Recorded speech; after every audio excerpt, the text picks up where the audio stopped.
My daughter chose her rich father-in-law to walk her down the aisle.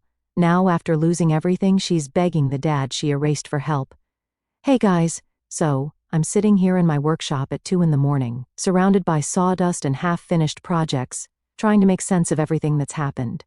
Maybe typing this out for strangers on the internet will help clear my head. I, a 54-year-old male, have been a carpenter my whole life. Nothing fancy, just honest work with my hands. When my wife split when our daughter Lily was only 8, it was just me and her against the world. We didn't have much, lived in a small 2-bedroom rental on the edge of town, the kind of place where you can hear the neighbors arguing through the walls and the roof leaks when it rains too hard. But damn, I tried my best. I worked extra jobs, took on weekend projects, did whatever I could to make sure she had what she needed. Some nights I'd come home with my hands so blistered and raw I could barely hold a fork, but I'd still help her with homework. When her school needed money for field trips or special programs, I'd pick up another side job. No way was my girl going to miss out because we didn't have cash. Our place wasn't much, but I made sure she had her own room. Decorated exactly how she wanted it. Pink walls at first, then those boy band posters.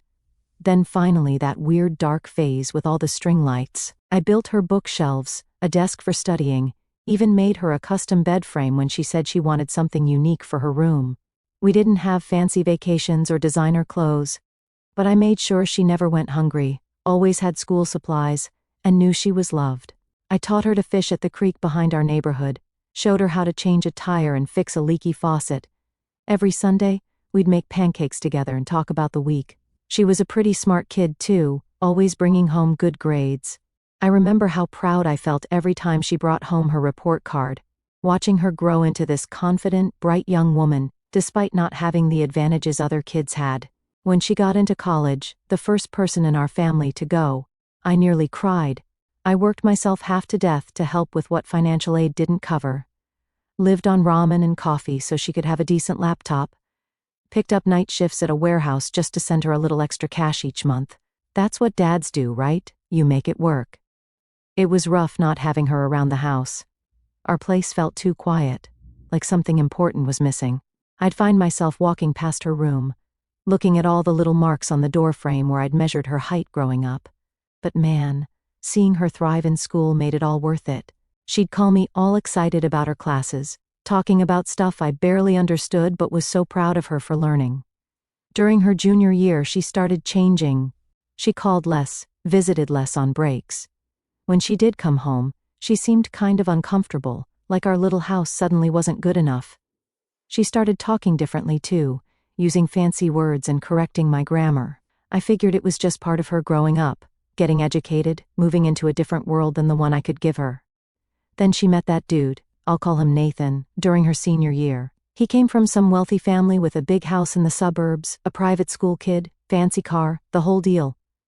The first time she brought him by our place, I could tell he was uncomfortable. He kept looking around like he might catch something from our secondhand furniture, barely touched the dinner I made, this special roast I'd been saving for, wanting to impress her new boyfriend. He kept checking his watch the whole time, clearly wanting to leave.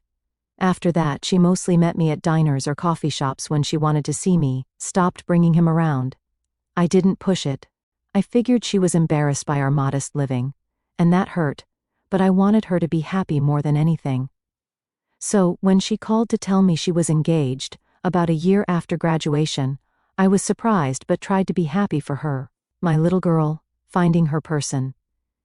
She sounded so excited on the phone, talking about the big diamond ring, and how Nathan's family had connections and money, and how different her life was going to be. Then came the conversation that changed everything. She stopped by the house one afternoon, all dressed up in clothes that probably cost more than my monthly rent. She was fidgeting with her engagement ring, this massive diamond that probably cost more than my truck. I offered her some coffee in her favorite chipped mug, the one with the cartoon cat I'd saved from her childhood. Dad, about the wedding, she started, not quite meeting my eyes. I smiled, assuming she wanted to ask if I could help make something for the ceremony, maybe an arch or some custom signs. My mind was already planning what wood I'd use. Nathan's father will be walking me down the aisle, she said quickly, not looking at me. I just stared at her, coffee mug halfway to my lips. Come again? She shifted in her seat. His family is very traditional, and his father is an important figure in their community. We've discussed it, and it would be more appropriate. More appropriate than having your actual father do it? I asked, trying to keep my voice steady. She looked at the floor, at the walls, anywhere but at me. Dad, there's something else. Nathan's family, they don't exactly know about you. That hit me like a sledgehammer. What do you mean they don't know about me? She twisted her ring nervously. I told them my parents were both gone, that I was raised by distant relatives who aren't in the picture anymore. I put my mug down before I dropped it. You told them I was dead? Not exactly dead, just not around. She finally looked at me, her expression pleading. You have to understand, Dad. These people are different. They come from money, from influence. They wouldn't understand this. She gestured vaguely around my living room, with its second-hand furniture and the coffee table I'd built from reclaimed wood. I sat there, trying to process that my daughter was ashamed of me, of our life together, so ashamed she erased me completely to impress some rich people. 20 years of sacrifices, of working my fingers to the bone to give her a good life, and she was pretending I didn't exist to impress rich strangers. So, what am I supposed to do on your wedding day? Pretend I don't exist? Watch from the parking lot? My voice sounded weird, like it belonged to someone else. She had the decency to look uncomfortable. I was hoping you'd understand. Maybe you could come as a distant family friend, just not as my dad. Something broke inside me that day. All those years of putting her first, of making sure she knew she was loved despite not having much, and she was willing to deny my existence to impress rich strangers. I didn't yell, didn't throw things. I just looked at my daughter, this stranger in designer clothes sitting in my living room, and said, I think you should leave now. Her eyes widened. Dad, please, I need some time, I said, standing up. This is a lot to take in. She left without another word, and I went to my workshop and built a rocking chair until 4 a.m, trying to work out my feelings through my hands, like I always have. That night, I cried for the first time since her mother left us, not just because of what she'd said, but because somewhere along the way, I'd lost my daughter and hadn't even noticed it happening. The weeks before the wedding were probably the longest of my life. I kept going back and forth between being mad as hell and just feeling this deep sadness I couldn't shake. 1 minute, I'd be determined to respect Lily's wishes and stay away from her fancy wedding with all those rich people. The next minute, I'd be so angry I couldn't see straight, thinking about showing up and telling everyone exactly who I was. I tried to keep busy in my workshop, taking on extra projects to keep my mind off things. My buddy Jeff kept asking what was wrong, said I looked like I hadn't slept in days. I probably hadn't. Lily tried calling a few times, but I wasn't ready to talk. Like, what was I supposed to say? Sure, honey, I understand you're ashamed of me, no problem. Her messages got more and more desperate as the wedding got closer. Please understand. I hope you're not still upset. I need to finalize the guest list. Like the real issue was the head count for the caterer, not the fact that she was denying I existed. I finally texted back, I won't mess up your big day. Don't worry about me, short and simple. She sent back a bunch of heart emojis, completely missing that I was barely keeping it together.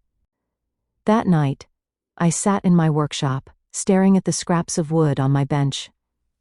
My hands moved on their own, carving, like they always had when I needed to quiet my mind. I wasn't sure why I was doing it at first, maybe habit, maybe hope. By the time the sun started creeping through the shop window, I was holding a wooden keepsake box, solid oak, polished smooth, with her name engraved on the lid in the same handwriting I used to leave notes in her lunchbox when she was little. Inside, I lined it with velvet and placed something else inside, a letter. Lily, no matter where life takes you, you were never unwanted, never unloved. I hope this brings you more joy than pain someday. Dad. It wasn't an apology, it wasn't a plea, just the truth. I wasn't the one walking her down the aisle, but the least I could do was let her know that somewhere in this world, someone loved her without conditions, without status, without expectations. The next morning, I drove to the venue, handed the box to the concierge at the front desk, and left. No name, no return address, just a gift from a father who had already lost his daughter. The actual wedding day, I stayed home, tried to work on some projects, but couldn't focus enough to use power tools safely. I almost took off a finger with the table saw before I decided to just sit on the porch and stare at nothing. As I sat there, I kept wondering where I went wrong. Was it because I couldn't give her fancy vacations and designer clothes? Did I mess up in my part as a dad by working so much to pay the bills that I missed something important? Or was she just embarrassed by my rough hands and simple life? That night, around 8, my phone blew up with messages and calls, not from Lily, but from Mike, this buddy of mine who works maintenance at the fancy hotel where they were having the reception. We've done some contract jobs together over the years, fixing stuff around the hotel. "Dude, you're not going to believe what just happened," he said when I finally picked up. According to Mike, everything was going according to plan until right before the ceremony. The guests were all seated in this fancy garden setup. Then there was this long, awkward delay. People started whispering, checking their watches, wondering what was going on. The wedding planner came out, looking stressed, and announced there would be a slight delay. Then the bridal suite door burst open, and Lily stormed out in her wedding dress, mascara running down her face, looking absolutely furious. Turns out, Nathan's father had somehow discovered the truth about me. Mike wasn't sure how. Maybe they hired a private investigator. Maybe someone from Lily's college days recognized her and said something. However it happened, right before he was supposed to walk her down the aisle, he confronted her. "I won't be party to this deception," he apparently told her. "You lied about your entire background. Your father is alive, a carpenter, living across town. What else have you been lying about? Are you just after my son's money?" He flat out refused to walk her down the aisle, said he couldn't in good conscience give away a bride who would build her marriage on such a fundamental lie. Called her a gold digger right to her face in front of her bridesmaids. The ceremony got delayed almost an hour while everyone scrambled to figure out what to do. Eventually, Lily walked down the aisle alone, trying to keep her head high, while everyone whispered and stared. Mike said you could practically feel the tension in the air. All these rich people suddenly wondering who this girl really was. And Nathan, he just stood at the altar, looking embarrassed and annoyed, like her humiliation was an inconvenience to him. He didn't even step forward to meet her halfway or offer support, just stood there, fidgeting with his cufflinks, while she made the longest walk of her life alone. When Mike finished telling me what happened, I felt nothing, not happiness that she'd been caught in her lie, not satisfaction that karma had come around, just this empty feeling in my chest. This wasn't how I wanted things to go. I never wanted her to be humiliated. I just wanted her to be proud of where she came from, of the life we'd built together despite all the challenges. I thanked Mike for letting me know and hung up, wondering if I should reach out to her. Before I could decide, my phone rang again. It was Lily, and man, she was pissed. "How could you?" she screamed, her voice cracking with emotion. "How could you? What are you talking about?" I asked, genuinely confused. "Don't play dumb. You told them. You told Nathan's family about yourself. You ruined everything." I sat there, stunned by the accusation. "I didn't tell anyone anything," I said calmly. "I haven't spoken to a single person from Nathan's family, ever." "Liar," she shrieked. "His father knew everything, every detail. He humiliated me in front of everyone, called me a gold digger, said I wasn't good enough for their family, and it's all your fault." "Listen to me," I said, trying to stay calm. "I didn't do this. I promised I wouldn't mess with your wedding, and I kept that promise. I haven't left the house all day." "Then how did he find out?" she demanded. "No one else knew." "No one." "I don't know," I answered honestly. "Maybe he did a background check. Rich people do that kind of thing, don't they? Especially when someone's marrying into their family." She wasn't hearing me. In her mind, I was the bad guy who deliberately ruined her big day, her chance at joining this wealthy family. No matter what I said, she was convinced I had betrayed her. "I will never forgive you for this," she said, her voice suddenly cold and hard. "Never." The line went dead. I tried calling her back a couple of times, but she'd blocked my number. I sent a few texts that went unanswered. I even thought about driving to her apartment, but what was the point? She wasn't going to believe me. She needed someone to blame, and I was the easiest target. That night, I couldn't sleep at all, kept replaying our last conversation over and over in my head. How had we gotten here? Somewhere along the way, that little girl who used to run into my arms when I got home from work had turned into someone who was ashamed of me, someone who could believe I deliberately hurt her. And that realization hurt worse than anything she could have said the next morning. I saw the story had made it to the local gossip pages. Nothing huge, just a little blurb about drama at the Henderson-Mitchell wedding with vague details about a revelation that caused a delay. But it was enough to know that Lily's humiliation wasn't just private, it was public now too. I thought about reaching out again, offering support, being the dad who fixes things. But the truth was, I couldn't fix this. And she didn't want me to try. So I stayed away, gave her the space she seemed to want, and tried to accept that maybe our relationship was over for good. About a week after the wedding, I started hearing from mutual friends and distant relatives. Apparently, Lily was telling anyone who would listen that I deliberately ruined her wedding out of spite, said I was jealous of her marrying into money, that I couldn't stand to see her rise above her upbringing. Emma, Lily's childhood friend, called me one evening. "I thought you should know what's being said," she told me, sounding uncomfortable. "Lily, she's really painting you as the bad guy here. What exactly is she saying?" I asked, my stomach knotting up. Emma hesitated. "That you've always been jealous of her success, that you wanted to keep her in her place, that you told Nathan's father she was just marrying him for money." I sat there, phone in hand, trying to process this. My own daughter, who I'd raised alone since she was 8, who I'd sacrificed everything for, was now dragging my name through the mud to save face. "There's more," Emma added reluctantly. "She's reconnected with her mom." That hit me like a physical blow. Sandra, my ex, had walked out on us when Lily was little, barely sent birthday cards, never paid child support, essentially abandoned our daughter to chase some guy to California. Now suddenly she was back in the picture. "How long has this been going on?" I asked. "A few months, I think. Before the wedding." "She didn't tell you?" "No, she sure hadn't." Another secret, another lie. I tried calling Lily a few times after that, but she'd blocked my number. I sent a few emails that went unanswered. Finally, I drove to her apartment, thinking maybe a face-to-face conversation could clear things up. Big mistake. She opened the door just enough to glare at me. "What are you doing here?" "We need to talk, Lily. These rumors you're spreading, they're not rumors," she cut me off. "You ruined everything. You couldn't stand to see me happy, could you? Couldn't stand to see me become something more than a carpenter's daughter. That's not true. I never contacted Nathan's family. I would never." "Save it." Her voice was ice cold. "Mom was right about you all along. That stopped me in my tracks." "Your mother? The woman who walked out on us? That's who you're trusting now?" A tall, thin woman appeared behind Lily. It took me a second to recognize Sandra. 20 years had changed her, but not for the better. She had that hard look of someone who's lived rough. "Jim," she said with a fake smile, still playing the martyr. "I see." I ignored her, focusing on my daughter. "Lily, please, whatever your mother's been telling you." "She's been telling me the truth," Lily interrupted.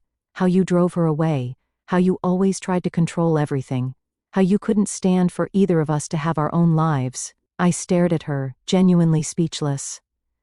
Sandra had abandoned us, left me to raise our daughter alone while she chased boyfriends across the country. Now she'd somehow rewritten history, and Lily was buying it completely. "That's not what happened," I finally managed to say. "You know that's not what happened." "I was a child," Lily replied. "I only knew what you told me. I only saw what you wanted me to see." I looked from her to Sandra and back again, realizing this was pointless. Whatever narrative they'd constructed together, they were committed to it. "I'm sorry you feel that way," I said quietly. "When you're ready to talk about what really happened, I'll be here." As I turned to leave, Sandra called after me. "Actually, Jim, we do need to discuss something. The settlement." I turned back. "What settlement?" Sandra smiled, that same calculating smile I remembered from the divorce. "For the emotional distress you caused Lily by ruining her wedding. For the reputational damage. We've been talking to a lawyer." I couldn't believe what I was hearing. "You're suing me? Your own father?" Lily stood her ground. "You did this, Dad. You cost me my marriage, my future, my relationship with Nathan's family. There have to be consequences." I just shook my head and walked away. There was nothing left to say. The legal threat came through official channels almost 3 days later, a demand letter from some fancy downtown law firm, claiming I did engaged in intentional infliction of emotional distress and defamation of character, resulting in the loss of financial security and social standing. They were asking for $75,000 in damages. I took the letter to my own lawyer, who's been a friend since high school. He read it and let out a low whistle. This is garbage, he said bluntly, but garbage that could still cost you a lot to fight. What should I do? He sighed. Honestly, send a firm response denying everything, make it clear you'll fight it all the way, and hope they back down. My guess is this is Sandra's idea, not Lily. She always did see you as a meal ticket. I nodded, remembering how Sandra had tried to go after my future earnings during the divorce, even though she was the one who cheated and left. And, Jim, he added, you might want to update your will and business paperwork. Make sure Lily doesn't have any claim to your assets or business if things get uglier. That night, I sat at my kitchen table with a legal pad, trying to wrap my head around everything. My daughter, who I'd given everything for, was now threatening to sue me based on lies. With a heavy heart, I made the hardest decision of my life. I would protect myself legally, financially, and emotionally. I couldn't keep trying to reach someone who didn't want to be reached. I couldn't keep loving someone who seemed to hate me. The next morning, I started the process of cutting ties, changed my will, removing Lily as beneficiary, updated my business, paperwork to ensure she had no claim to it, changed the locks on my house and workshop, blocked her on social media. It felt like a death in a way, the death of the relationship I thought we had, the death of the future I'd imagined, but I couldn't see any other way forward. Sometimes, you have to accept when something is truly broken. The lawsuit threat hung over my head like a dark cloud for months. My lawyer handled all communication with Lily's lawyer, keeping me at arm's length from the whole mess. Don't contact her directly, he warned me. Everything needs to go through proper channels now. It was a special kind of hell, living in the same small town as my daughter, but having to treat her like a hostile stranger. I'd see her car outside the grocery store and wait in the parking lot until she left.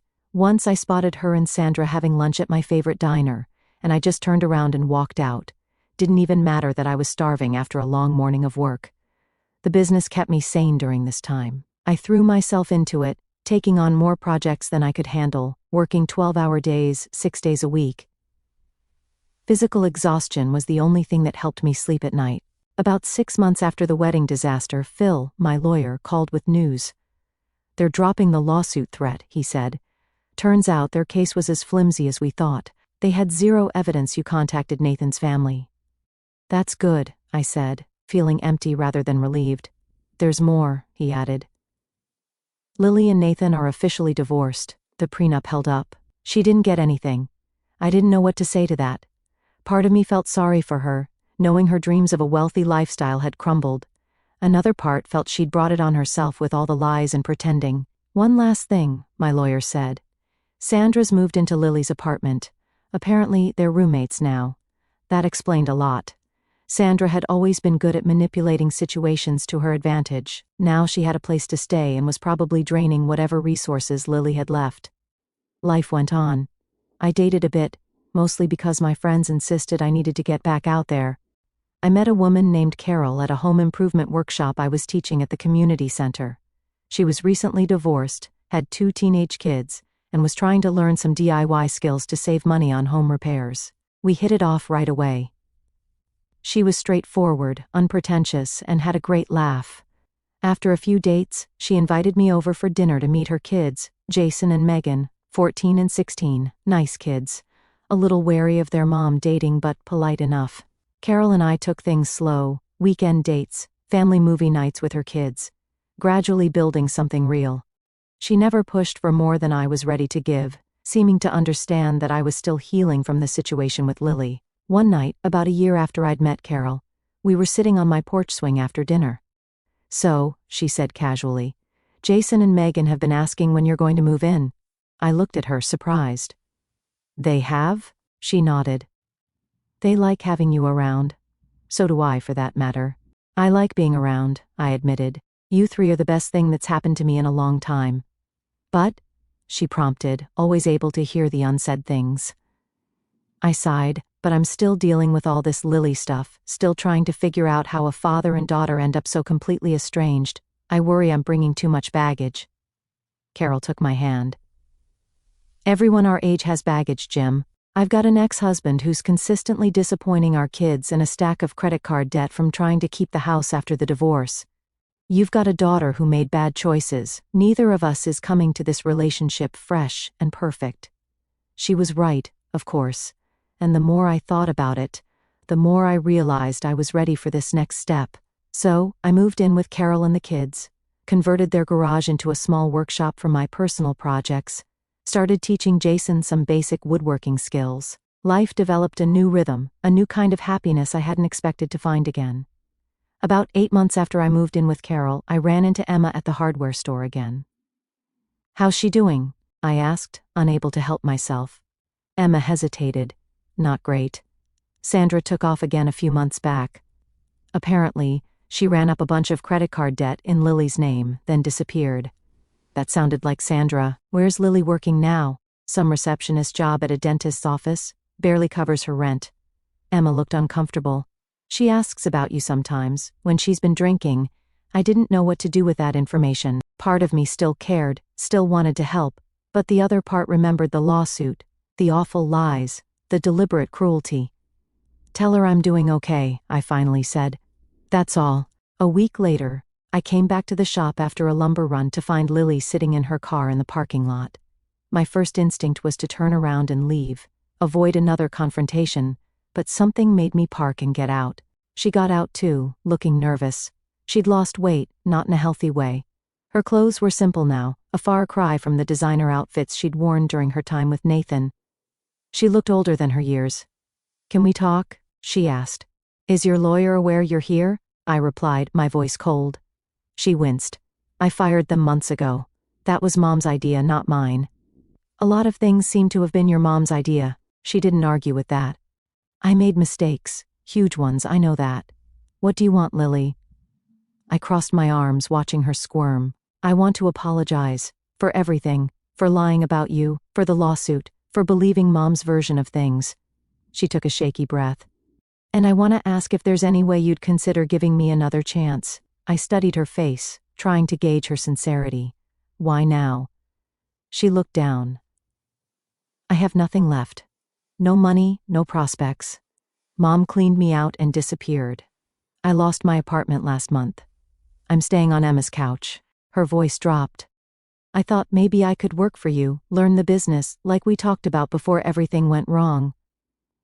I let out a bitter laugh. "So, let me get this straight. You erased me from your life to impress some rich folks, sued me for ruining your wedding, dragged my name through the dirt, and now that you've hit rock bottom, you want a fresh start from me, just like that?" She flinched. "Dad, please, I know I messed up." I shook my head. "You don't get it, do you? You sound just like her." Her head snapped up. "Who?" "Your mother." I let the words hang, watching as the realization hit her. She used people when it suited her, left when it got hard, lied to cover up her own selfish choices, and when she ran out of options, she came crawling back, expecting everyone to forget what she did. And now, here you are, standing in front of me, asking me to do the same thing. Tears welled up in her eyes. "That's not fair. I'm not like her." "Then prove it. Stand on your own 2 feet. Fix what you broke, but you're not dragging me down with you again." She let out a shaky breath, wiping at her eyes. "I don't know how." I sighed.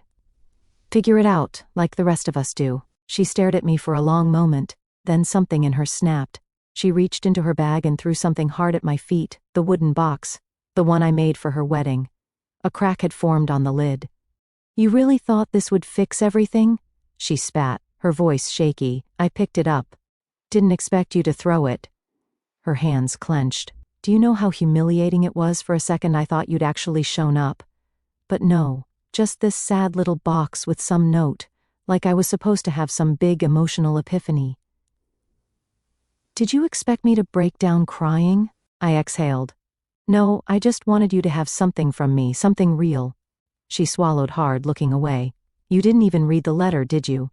I set the box aside. "You raised me, and now you're mad I didn't fight back." Tears burned in her eyes. "You should have fought for me." "I did," I said, "for 20 years hardest when you didn't need me." Her chin trembled. I reached into my wallet, pulled out a few $20 bills and held them out. "This is all I can offer you now. A little help while you find your own way." She stared at the money, jaw clenched. "I don't want your charity." "It's not charity. It's a choice. Just like you made yours." She hesitated for a long moment. then finally took the money with a trembling hand. As she turned to leave, I called after her, "Lily." She stopped but didn't turn around. I joked, "What are you going to do when the next rich guy lets you down?" She tensed up, then got in her car and drove away without another word.